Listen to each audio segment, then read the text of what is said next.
പിറവം നഗരസഭ തെരഞ്ഞെടുപ്പ് ചൂടുപിടിച്ചിരിക്കുന്ന സമയത്ത് പിറവം നഗരസഭയുടെ വിവിധ വാർഡുകളിലൂടെ ഓശാന ടിവിയുടെ വാർഡ് വണ്ടിയിലൂടെയാണ് ഞാനിപ്പോൾ സഞ്ചരിച്ചുകൊണ്ടിരിക്കുന്നത്. പിറവം നഗരസഭയുടെ ടൗൺഷിപ്പുമായിട്ട് ബന്ധപ്പെട്ടുകൊണ്ടുള്ള 7ാം ഡിവിഷനിലെ UDFിൻ്റെ സ്ഥാനാർത്ഥി ലൂസി സണ്ണിയാണ് നമ്മോടൊപ്പം ഇപ്പോൾ ചേരുന്നത്. ടീച്ചറെ നമസ്കാരമുണ്ട്. എന്തായാലും എല്ലാവിധ ആശംസകളും നേരുന്നു. എന്താണേലും ഒരു സ്ഥാനാർത്ഥിയെ എത്തിയല്ലോ, വളരെ സന്തോഷമുണ്ട്. അപ്പൊ ഈ ഒരു 7ാം ഡിവിഷനിലേക്ക് ടീച്ചറെ ഒരു സ്ഥാനാർത്ഥിയായിട്ട് എത്തിയിരിക്കുകയാണ്. എന്നാലും ടീച്ചർ നേരത്തെ അധ്യാപികയായിരുന്നു, റിട്ടയർഡ് ഒക്കെ ആയിട്ട് ഇപ്പോൾ ഇങ്ങനെ എത്തിയിരിക്കുകയാണ്. അപ്പൊ നിലവിൽ ഈ ഒരു 7ാം ഡിവിഷനിലേക്ക് സ്ഥാനാർത്ഥിയായിട്ട് എത്തിയപ്പോൾ ടീച്ചറിന്റെ ഒരു കാഴ്ചപ്പാടുകളൊന്ന് പറയാമോ? എനിക്ക് ഈ മത്സരത്തിലേക്ക് എത്തിയതിൽ വളരെ സന്തോഷമുണ്ട്. കാരണം ഞാൻ 34 വർഷം വിദ്യാലയത്തിലെ കുട്ടികളെ പഠിപ്പിച്ചത് രാഷ്ട്ര നിർമ്മിതിയെക്കുറിച്ചും നമ്മുടെ നാടിനെ എങ്ങനെ പുരോഗതി പ്രാപിക്കണം, അതിനായിട്ട് നമുക്ക് ഓരോ പൗരന് എന്ത് ചെയ്യാൻ പറ്റും, ആ രീതിയിലുള്ള പഠനങ്ങളാണ് അവർക്ക് കൊടുത്തത്. അപ്പോൾ എൻ്റെ ആ ജോലി പൂർത്തിയായപ്പോൾ ഇനി അതൊന്ന് പ്രായോഗികമായിട്ട് ആളുകളിലേക്ക്, എനിക്കും എൻ്റെ ജീവിതത്തിലും അതൊന്ന് പ്രായോഗികമായിട്ട് നടപ്പിലാക്കാൻ ഒരവസരം കിട്ടിയതിൽ എനിക്ക് വളരെ സന്തോഷമുണ്ട്. എന്താണെങ്കിലും ഇപ്പോൾ ഒരു UDFിന്റെ സ്ഥാനാർത്ഥിയായിട്ട് ഇപ്പോൾ 7ാം ഡിവിഷനിലേക്ക് എത്തി. ഇപ്പോൾ 5ാം ഡിവിഷനും 7ാം ഡിവിഷനോട് കൂട്ടിച്ചേർത്തുകൊണ്ട് ഏകദേശം എത്രത്തോളം വോട്ടുകളുണ്ട് ഈ ഒരു ഡിവിഷനിൽ? 755 വോട്ടുകളാണ് വോട്ടേഴ്സ് ലിസ്റ്റിൽ നമുക്ക് കിട്ടിയിരിക്കുന്നത്. അല്ലെങ്കിൽ ഈ ഒരു ഡിവിഷന്റെ ഏരിയകൾ എങ്ങനെയൊക്കെ ടീച്ചറെ?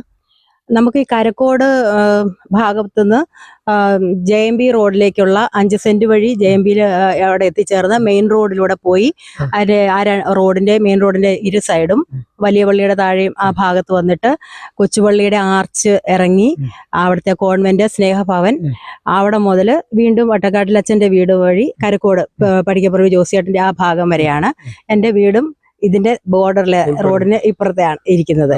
അപ്പൊ അങ്ങനെ എനിക്ക് പരിചിതമായ ഒരു ഡിവിഷനാണിത്. കൂടാതെ കൊച്ചുപള്ളിയുടെ ഓപ്പോസിറ്റ് റോഡ് അവിടെ മുതൽ ആ സ്കൂളിരിക്കും, ഹോളി കിങ് സ്കൂളിന്റെ അവിടെ മുതൽ വീണ്ടും MKM സ്കൂളിലേക്കുള്ള റൈറ്റ് സൈഡ് മുഴുവൻ വന്നിട്ട് MKM സ്കൂൾ ചുറ്റി കാര്യത്തരത്തിലെ മാത്യു സാറിന്റെ വീട് മുതൽ ടൗണിന്റെ റൈറ്റ് സൈഡ് ബസ് സ്റ്റാൻഡ് ആകം, പിന്നെ വീണ്ടും വന്ന് തിരിച്ച് കൊച്ചുപള്ളിയുടെ ആർച്ച് വഴി, അതാണ് എൻ്റെ ഡിവിഷൻ. എന്താണെങ്കിലും ഇപ്പൊ ഈ ഒരു ഡിവിഷൻ എന്ന് പറഞ്ഞാലും ഇച്ചിരി നീളം കൂടിയ ഒരു ഡിവിഷനാണ് അല്ലേ? അപ്പൊ നിലവിൽ ഈ നമ്മുടെ ഈ ഒരു ഏരിയ മുതൽ ടൗൺഷിപ്പ് വരെ എത്തുക എന്ന് പറഞ്ഞാല് എനിക്ക് തോന്നുന്നത് ടൗണിന്റെ ഹൃദയഭാഗവും കുറച്ച് ഗ്രാമപ്രദേശവും എല്ലാം കൂടി കൂടിയതാണ് അല്ലേ? മിക്സ് ചെയ്തതാ ടൗണും അതുപോലെ തന്നെ കരക്കോട് കുറച്ച് ഉൾപ്രദേശവും. പക്ഷെ നല്ലൊരു ഒരു ഏരിയ ആയിട്ടാണ് എനിക്ക് തോന്നുന്നത്, രണ്ടും കൂടെ മിക്സ് ചെയ്തത്. അപ്പൊ ഈ ഒരു ഡിവിഷനിലേക്ക് ടീച്ചർ ഇപ്പൊ സ്ഥാനാർത്ഥിയായിട്ട് എത്തിയപ്പോഴത്തേക്കും അല്പം വൈകിയാണ് ടീച്ചറുടെ സ്ഥാനാർത്ഥിത്വം UDF ഇവിടെ ഈ ഡിവിഷനിലേക്ക് എത്തിച്ചത്. അപ്പൊ ഇതിൽ എത്തിക്കഴിഞ്ഞപ്പോ വോട്ടേഴ്സിനെയൊക്കെ കണ്ടു തുടങ്ങി. ഞാൻ ഒരു റൗണ്ട് പൂർത്തിയാക്കി, 2ാം റൗണ്ടും ഏകദേശം തീരാറായി. ഇനി കുറച്ച് വീടുകൾ കൂടി ഒന്ന്. അപ്പൊ ആദ്യത്തെ റൗണ്ടിൽ ഞാനും എന്നോടൊപ്പം കൂട്ടത്തില് എല്ലാം ഒന്നുകൂടെ പരിചയപ്പെടുത്തുവാൻ, എനിക്ക് പരിചയമില്ലാത്ത കുറച്ച് MKM സ്കൂളിന്റെ ഭാഗവും സ്റ്റാൻഡ് പുറകും മാത്രമേ എനിക്ക് അത്ര വീടുകൾ കൃത്യമായിട്ട്, എപ്പോഴും ഞാനതിൽ നടക്കുന്നില്ലേ, 10-31 വർഷമായിട്ട് ഞാനിവിടെ ഉണ്ടല്ലോ. അപ്പൊ അങ്ങനെ അത് പരിചയപ്പെട്ട് ബാക്കിയെല്ലാം അറിയാവുന്നതുമാണ്. എല്ലായിടും പോയി കണ്ടു, കൃത്യമായ വീടുകളും ആളുകളെ എല്ലാം കണ്ടു. പിന്നെ ഇപ്പൊ ഞാനും ഒറ്റയ്ക്ക് തന്നെ ഓരോ വീടുകളിലും കയറി ഇറങ്ങി ആളുകളോട് സംസാരിക്കുകയാണ്. അല്പസമയം എടുത്ത് തന്നെ സംസാരിക്കുന്നുണ്ട്. അപ്പോൾ എനിക്ക് ഒരുപാട് സന്തോഷമാണ് തോന്നുന്നത്, ആത്മവിശ്വാസവും തോന്നുന്നുണ്ട്. കാരണം ആളുകൾക്ക് വളരെ സന്തോഷത്തോടു കൂടി എന്നെ ഉൾക്കൊള്ളുവാനും അവരുടെ മനസ്സ് തുറക്കുന്നുണ്ട് നന്നായിട്ട്. അപ്പോൾ ഒരുപാട് കാര്യങ്ങൾ എനിക്ക് ഇതിലൂടെ മനസ്സിലാക്കാൻ സാധിച്ചു. നിലവിൽ ഈ ടീച്ചർ ഈ ഒരു ടൗൺ ഡിവിഷനിലേക്കാണ് എത്തിയിരിക്കുന്നത്. ടൗൺ എന്ന് പറയുന്നുണ്ടെങ്കിൽ പിറവത്തിന്റെ ഹൃദയഭാഗത്തെ ഒരു ഡിവിഷനാണ് 7ാം ഡിവിഷൻ എന്ന് പറയുന്നത്. അവിടെ ഒരുപാട് കാര്യങ്ങൾ ചെയ്യേണ്ടതായിട്ടുണ്ട്. നിലവിൽ ടൗൺഷിപ്പിന്റെ വാർഡ് എന്ന് പറയുമ്പോൾ 7ാം ഡിവിഷൻ അത് തിരിഞ്ഞ് 5ഉം 7ഉം കൂടി മിക്സായി വന്നിട്ടുള്ളതാണ്. അപ്പം അതിലുള്ള ഒരു 7ാം ഡിവിഷനിലെ കുറച്ച് ഭാഗങ്ങൾ 6ലേക്ക് പോയി, അതും ടൗണിന്റെ ഒരു ഭാഗം തന്നെയാണ്. അപ്പം നിലവിൽ ഈ ഒരു ഡിവിഷനിൽ എന്തൊക്കെ കാഴ്ചപ്പാടുകളാണ് ടീച്ചറിന്റെ മനസ്സിലുള്ളത്? എനിക്ക് ഈ ഡിവിഷനിൽ ചെയ്യേണ്ട വികസന പ്രവർത്തനങ്ങളെ കുറിച്ച് വ്യക്തമായ ഒരു കാഴ്ചപ്പാടുണ്ട്. കാരണം ബേസിക്കലി എല്ലായിടത്തും വേണ്ടത് അടിസ്ഥാന സൗകര്യങ്ങളായ റോഡ്, മികച്ച റോഡ് വേണം. അതുപോലെ തന്നെ കുടിവെള്ളം, എല്ലാവർക്കും ശുദ്ധജലം അത് കിട്ടണം. സ്ട്രീറ്റ് ലൈറ്റുകൾ, തെരുവിളക്കുകൾ അത്യാവശ്യമാണ്.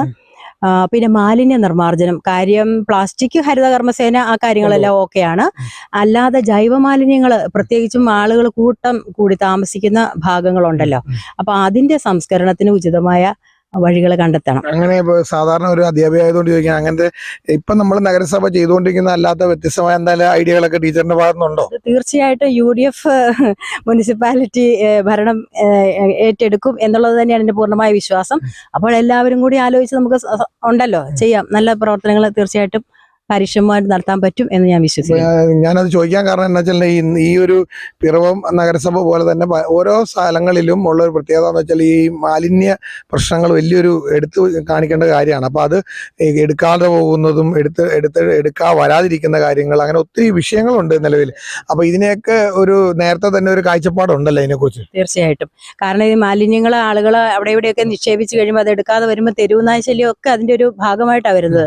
അപ്പം നമ്മുടെ ജലസ്രോതസ്സുകൾ മലിനമാകുന്നുണ്ട്, അതും ആളുകൾ സംസാരിക്കുന്നുണ്ട്. പുഴയുടെയൊക്കെ തീരത്തും തോടിൻ്റെ അടുത്തൊക്കെ ആളുകൾ എറിഞ്ഞിട്ട് പോകുന്നു. അപ്പോൾ അതിന് ആളുകളെ ബോധവൽക്കരിക്കണം. പിന്നെ എനിക്കൊരു കാര്യമുള്ളത്, നമ്മുടെ MKM ഹയർ സെക്കൻഡറി സ്കൂളും ഒക്കെ നമ്മുടെ ഈ ഡിവിഷനിലാണ്. അപ്പം മുനിസിപ്പാലിറ്റിയും ഈ സ്കൂളുകളുമായിട്ട് ലിങ്ക് ചെയ്തുകൊണ്ട് ഒരുപാട് കാര്യങ്ങൾ നമുക്ക് ചെയ്യാൻ പറ്റും. ബോധവൽക്കരണം ഉൾപ്പെടെ മറ്റു ഒത്തിരി കാര്യങ്ങളിലേക്ക് വരാൻ പറ്റും എന്നൊരു പ്രതീക്ഷ എനിക്കുണ്ട്. അപ്പൊ നിലവിൽ ഇപ്പൊ ഈ ഒരു ഡിവിഷൻ ശരിക്കും പറഞ്ഞാല് വിവിധ ദേവാലയങ്ങളും സ്കൂളുകളും എല്ലാം അടങ്ങുന്ന രീതിയിലാണ് ഈ ഒരു ഡിവിഷൻ ഇരിക്കുന്നത്. അപ്പൊ ഇവിടെ കുറച്ച് റോഡുകളും കാര്യങ്ങളെല്ലാം ചെയ്യാനൊക്കെ ഉണ്ട്. അപ്പൊ അത് നിലവിൽ ടൗൺ ആയതുകൊണ്ട് ഒരുപാട് കാര്യങ്ങൾ കഴിഞ്ഞ തവണ 7ാം ഡിവിഷനിൽ അത്രയും വലിയ കാര്യങ്ങൾ ഇല്ലായിരുന്നു. അപ്പൊ ഇതും കൂടി വരുമ്പോൾ ടീച്ചറിന്റെ ഒരു ഏരിയ കൂടി വരുമ്പോൾ കുറച്ചും കൂടി കാര്യങ്ങൾ ചെയ്യാനുണ്ട്, ധാരാളം കാര്യങ്ങൾ ചെയ്യാനുണ്ട്. അപ്പൊ ഞാൻ വീട് സന്ദർശിച്ചപ്പോൾ തന്നെ ഓരോ ഏരിയയിലെയും കാര്യങ്ങൾ അവർക്ക് ഇങ്ങോട്ട് ആവശ്യപ്പെടുന്നുണ്ട്. അപ്പൊ അതെല്ലാം ഞാൻ നോട്ട് ചെയ്ത് വെച്ചിട്ടുണ്ട്, മാക്സിമം എല്ലാ കാര്യങ്ങളിലും. ഞാനിപ്പോ പറഞ്ഞ അടിസ്ഥാന ആവശ്യങ്ങൾ കൂടാതെ ഒരുപാട് വനിതകൾക്ക്, എൻ്റെ വോട്ടേഴ്സിൽ കൂടുതലും വനിതകളാണ്. ഞാൻ ശ്രദ്ധിച്ച ഒരു കാര്യമാണ്, വീടുകളിൽ ചെല്ലുമ്പോൾ അവരുടെ ബുദ്ധിമുട്ടുകൾ ഞാനറിയാം. ഒന്നാമത് പ്രായമായ സ്ത്രീകളൊക്കെ കഴിഞ്ഞ ദിവസം എനിക്കൊരുണ്ടായ അനുഭവം എനിക്ക് ഭയങ്കര ടച്ചിങ്. അത് എന്നെ എന്താ ഇങ്ങനെ വിഷമിച്ചിരിക്കുന്നത് എന്ന് ഞാൻ ചോദിച്ചു ചെന്നപ്പോഴേ പറഞ്ഞു, അപ്പം ഒരു പൊട്ടിക്കരച്ചിലായിരുന്നു മറുപടി. അപ്പം ഞാൻ കുറച്ച് സമയം ഇങ്ങനെ ചേർത്ത് സംസാരിച്ചു. അതൊക്കെയാണ് ഞാൻ ഉദ്ദേശിക്കുന്നത്. റിട്ടയർമെന്റ് കഴിഞ്ഞ് ഞാൻ ജനങ്ങളിലേക്ക് ഇറങ്ങിയിട്ട് ഇങ്ങനെയുള്ള ആളുകൾ, അതായത് നമ്മുടെ ഭൗതികമായി ഞാനിപ്പോൾ പറഞ്ഞ കാര്യങ്ങൾ കൂടാതെ മാനസികമായിട്ട് കുടുംബങ്ങളിൽ ഒരുപാട് വിഷമതകൾ അനുഭവിക്കുന്ന പ്രായമായ അമ്മമാരും ഒറ്റപ്പെട്ടതിലേക്ക് ജോലിക്ക് പോകാത്തവരും അങ്ങനെ ഉണ്ട്. പിന്നെ കുട്ടികൾ, ചില പേരൻസ് പറയുന്നത് അവർക്ക് ജോലിക്ക് പോയാലേ ഈ കുടുംബം മുമ്പോട്ട് പോകുള്ളൂ, അവർക്ക് കിട്ടുന്ന തുച്ഛമായ വരുമാനത്തിൽ നിന്ന് കുട്ടികളെ പഠിപ്പിക്കണം, കാര്യങ്ങൾ നോക്കണം. അപ്പോൾ കുട്ടികളെ പഠിത്തത്തിൽ ശ്രദ്ധിക്കാൻ പറ്റുന്നില്ല. അപ്പോൾ ആ കാര്യത്തിലും എനിക്ക് ചില കാര്യങ്ങൾ, അധ്യാപിക എന്ന നിലയിൽ എനിക്ക് വായിക്കാൻ ബുദ്ധിമുട്ടാണ് ടീച്ചറെ കൊച്ചിന്. അപ്പം ഞാൻ അന്ന് മഴയായിരുന്നു, വീട്ടിൽ കുറേ സമയം ഇരുന്നു. അപ്പോൾ കൊച്ചിന് എന്താണ് ചെയ്തു കൊടുക്കണം, ആ രീതിയൊക്കെ എനിക്ക് പറഞ്ഞു കൊടുക്കാൻ പറ്റി. അപ്പം ഞാനിങ്ങനെ ആലോചിച്ചു, മാസത്തിൽ ഒന്നാണെങ്കിലും ഈ വായിക്കാനും എഴുതാനും ബുദ്ധിമുട്ടുള്ള കുട്ടികൾ 10ാം ക്ലാസ് വരെ ഒരുപക്ഷെ കാണും. അവരെല്ലാവരും കൂടെ ചേർത്ത് എന്തെങ്കിലും സമയമനുസരിച്ച് അല്ലെങ്കിൽ ഓരോ നടത്തി കൊടുക്കുക, അങ്ങനെയുള്ള പദ്ധതികളൊക്കെ എൻ്റെ ഉള്ളിലുണ്ട്. ഇപ്പൊ എന്താണെങ്കിലും ടീച്ചർ ഒരു അധ്യാപിക എന്തായാലും സ്ഥാനാർത്ഥിത്വത്തിലൂടെ ഈ ഡിവിഷനിൽ 2 അധ്യാപകന്മാരുണ്ട്. ഇപ്പൊ എന്താണെങ്കിലും അധ്യാപകന്മാർ വരുമ്പോഴത്തേക്കും ഈ ഒരു ഡിവിഷനിലേക്ക് വിദ്യാഭ്യാസപരമായിട്ടുള്ള കാര്യങ്ങളും കുട്ടികൾക്ക് വേണ്ട കാര്യങ്ങൾ, അതുപോലെ വീടുകൾ, അതുപോലെ മറ്റ് കുറെ ഐഡിയാസ് ഉണ്ടാവും. അപ്പൊ അതെല്ലാം നിങ്ങൾക്ക് ഈ ഒരു ഡിവിഷനിലേക്ക് പ്രാവർത്തികമാക്കാൻ സാധിക്കും എന്നുള്ളൊരു വിശ്വാസം ഉണ്ടല്ലേ? തീർച്ചയായിട്ടും. കൂടാതെ നമുക്ക് സാമൂഹ്യ സുരക്ഷാ പെൻഷനുകൾ അങ്ങനെയുള്ള എത്തുന്നുണ്ടോ, അത് ഇനി കൂടുതൽ ആളുകളെ ചേർക്കേണ്ടതുണ്ടോ? ഇപ്പം നമ്മുടെ മുനിസിപ്പാലിറ്റിയിലേക്ക് ഒരു അപേക്ഷ കൊടുക്കാൻ വരുന്നവർക്ക് ഒരുപക്ഷെ അത് എഴുതി കൊടുക്കാനൊന്നും സാധിക്കില്ല. അപ്പം നമ്മൾ തീർച്ചയായിട്ടും ആ കാര്യങ്ങളിലൊക്കെ അവരെ സഹായിക്കും. അല്ലെങ്കിൽ എവിടെ ചെന്നാൽ എന്ത് ചെയ്യാൻ പറ്റും, ഈ കാര്യത്തിൽ എങ്ങനെയാണ് പോകേണ്ടത്, അത് പറഞ്ഞു കൊടുക്കാനും ഒക്കെ എനിക്ക് സാധിക്കുന്ന ഒരു വിശ്വാസമുണ്ട്. എന്താണെങ്കിലും ഇപ്പൊ ടീച്ചറിന്റെ കുറെ ഐഡിയാസ് ഉണ്ട് 7ാം ഡിവിഷനിലേക്ക് എത്തിയപ്പോൾ.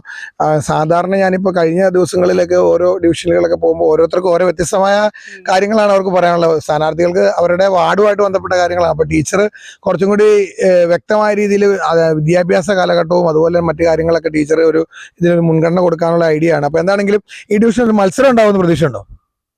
ആളുകളിലേക്ക് എനിക്ക് അടുക്കുമ്പോൾ എനിക്ക് തോന്നുന്നത് നമ്മുടെ സമ്മതിദായകര് വളരെ വിവേകമുള്ളതാണ്.